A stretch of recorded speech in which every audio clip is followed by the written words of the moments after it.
Sayyidah Aisyah itu menghafal hadisnya Nabi Muhammad lebih dari 10.000 hadis.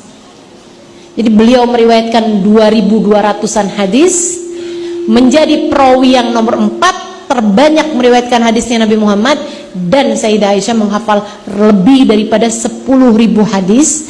Selain beliau menghafal seluruh Al-Quran beserta dengan sebab nuzulnya, beserta dengan semua hukum yang terkaitan dengannya, beserta dengan semua cerita-cerita yang ada dalam Al-Quran, sampai-sampai diriwayatkan ma ra'aina ahadan, katanya para tabi'in, katanya para sahabat, ma ra'aina ahadan afham fil Quran min Sayyidah Aisyah. Kami tidak pernah tahu ada orang lebih ngerti Al-Quran daripada Sayyidah Aisyah. Sayyidah Aisyah sendiri meriwayatkan tentang dirinya, faqad qara'tul Quran, saya baca Al-Quran, ma min ayah min ayatil Quran, tidak ada satu dari ayat Al-Quran secara keseluruhan melainkan saya tahu kapan turunnya, saya faham sebab nuzulnya, saya ngerti semua hal yang terkait dengan Al-Quran tersebut, dengan ayat tersebut, sampai kepada tata bahasa Arabnya. Keren. Perempuan brilian, perempuan jenius dalam Islam. Karenanya nih, orang kalau belajar ilmu fikih gitu ya, dia pasti akan sangat berterima kasih kepada Sayyidah Aisyah. Saya salah satu di antara mereka, teman-teman. Saya banyak sekali belajar ilmu fikih. Dulu bawaan saya tuh kitab I'anatul Talibin, gitu kan. Saya nyaris hafal isi yang ada di dalam kitab I'anatul Talibin tuh 4 jilid, teman-teman. Zaman-zaman saya belajar gitu.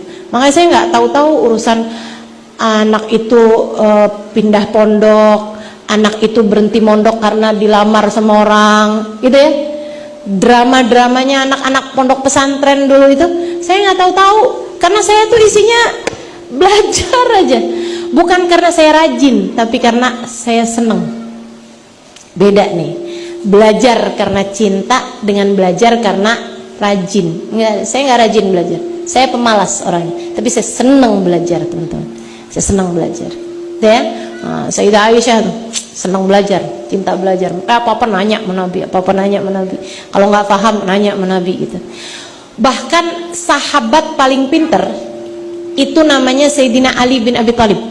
Katanya Nabi Muhammad, ana madinatul ilmi wa aliyun babuha. Aku adalah kota ilmu, Ali adalah pintunya.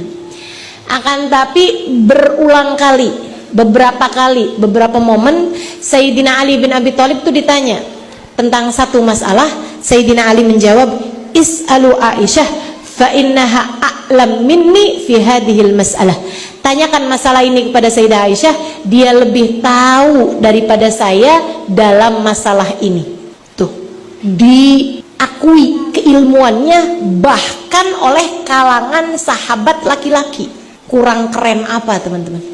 Kurang brilian apa? Akalnya, kecerdasannya, dan memorinya tentang ilmu agama ini. Seorang perempuan yang luar biasa pinternya. Maka siapapun darimu yang kepengen pinter, banyak-banyak nyambung sama Sayyidah Aisyah. Kalau kamu kepengen anak-anakmu jadi perempuan-perempuan pinter, tuh, suruh mereka dan dirimu juga banyak-banyak nyambung hati sama Sayyidah Aisyah. Kirimin Fatihah buat Sayyidah Aisyah, gitu ya.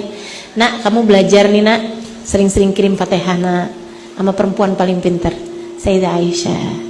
Terutama kalau dia adalah perempuan, ya kan? Suruh nyambung, biar nyambung ilmu sama Sayyidah Aisyah radhiyallahu taala anha wa ardhaha. Tuh, teman-teman.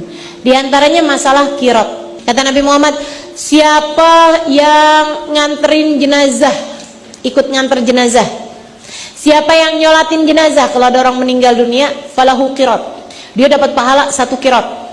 Terlagi Nabi Muhammad bilang lagi, siapa yang nganterin jenazah, dia dapat pahala 1 qiraat. Sahabat-sahabat tuh pada saling nanya, qiraat apaan sih? Kagak ada yang ngerti. Sampai kemudian mereka nanya kepada Sayyidah Aisyah, wahai Sayyidah, ya, Kami banyak sekali mendengar Nabi Muhammad tuh bilang qirat, qirat gitu. Apa sih artinya qirat? Nabi tuh waktu nyebutin siapa yang ikut nyolatin jenazah dia dapat 1 qirat, siapa yang nganterin jenazah sampai ke kubur gitu kan, nungguin sampai dikuburin dia dapat qirat. Itu qirat tuh artinya apa ya Tuhan? Sayyidah Aisyah kemudian mengatakan, qirat itu saya udah pernah nanya sama Nabi Muhammad, itu artinya adalah bimil ijabalil Uhud, setimbangan seberat gunung Uhud. Sahabat begitu dengarnya mereka bilang, faqad dayya'nal qararit. Ya ampun, udah berapa gunung Uhud nih, udah berapa banyak kirat-kirat yang kita lewatkan begitu aja. Kita kirain kirat tuh seinian gitu, kayak segenggam apa sekuali gitu ya. Ternyata segunung Uhud, faqad dayya'nal qararit. Berapa banyak nih kirat-kirat yang udah terlewatkan, yang sudah kita sia-siakan. Itu hadisnya dari Sayyidah Aisyah. Banyak banget tuh teman-teman hal-hal yang diriwayatkannya oleh Sayyidah Aisyah alaiha ridwanallah dalam hukum agama Islam ini. Karena beliau memang paling banyak ngedengerin keterangan dari Nabi Muhammad. Nabi Muhammad tuh kepada Sayyidah Aisyah mendidik. Ustazah, kita tuh ya kalau denger tentang Sayyidah Aisyah, yang paling sering tuh dibahas tuh mengenai kecemburuan. Betul apa enggak? Orang kalau bahas Sayyidah Aisyah urusannya urusan cemburu. Sampai-sampai kayak dipakai senjata gitu buat sebagian perempuan. Mudah-mudahan bukan kamu. Ya saya cemburu loh, Sayyidah Aisyah aja cemburu. Suami saya digangguin pelakor, cemburu lah, panas lah saya. Sayyidah Aisyah aja cemburu. Kan suka kayak gitu tuh, suka ngambil ilmu buat dijadiin senjata.